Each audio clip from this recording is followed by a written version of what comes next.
I'm Aaron Picker. This is my WDD330 final video. Um, I guess we can jump right in and describe the app. Let's do that.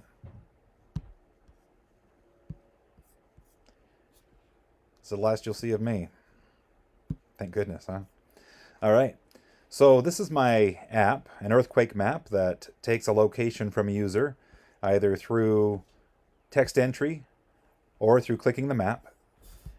It runs that information through a geolocation API, MapQuest specifically, gets latitude, longitude, and then runs latitude and longitude through the Every Earthquake API from Rapid API, and then returns a populated map with markers showing locations of earthquakes. It gets better. Hold on. I'm going to use the click feature, and I'm going to go somewhere where I know there are lots of earthquakes, somewhere around here. Oh, I went too far north maybe. We'll see how this goes. Not too bad. All right. Here you can see we've got color-coded markers. So the green markers are lower level earthquakes. These are anything less than a 4.0 magnitude. And the yellow markers are 4 to 6 magnitude. And then if there were any more severe ones, over a 6.0 you would see a red marker.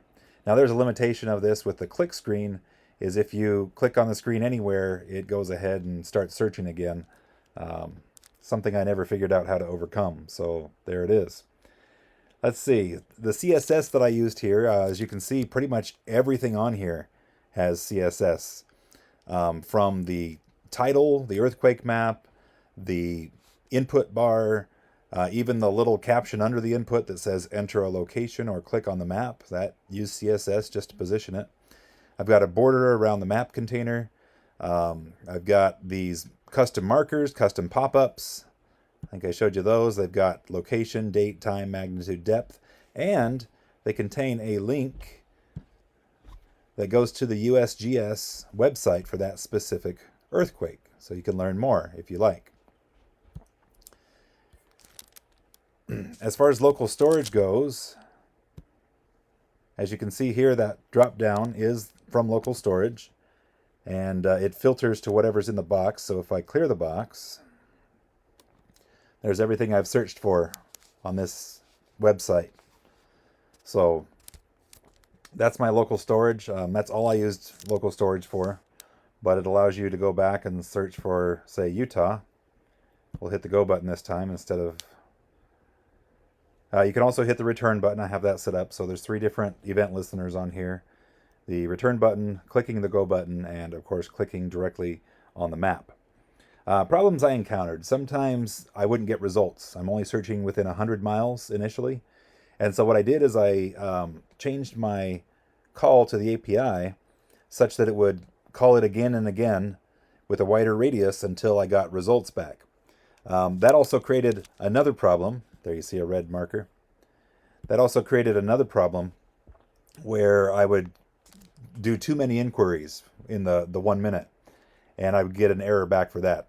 So the solution basically was just to put a little error message on the screen saying there are no earthquakes here, check somewhere else, and that was my elegant solution. It works as long as you let the API server cool down before you go clicking some more, because we've already broke it by giving it too many inquiries. Yeah, these might not be great solutions, but there's what I came up with, and given more time, maybe I could make it better. I wanted to also just point out my portfolio. I made that actually last week. And so this is the portfolio that you said we should make. And I made it well beyond what it should be.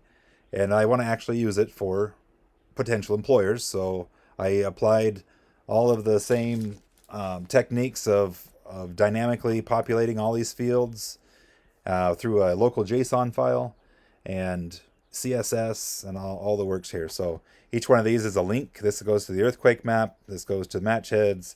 This goes to the sleep outside. This one doesn't have a link. Every one of these has a link that goes somewhere. And so it's very dynamic, very user interactive, and that's my portfolio. I actually have a job interview screening tomorrow, So this will come in handy real soon. Anyway, that's my app, the earthquake map. I hope you like it. I put a lot of love into it, and I hope I covered everything. Thank you much. Have a great day.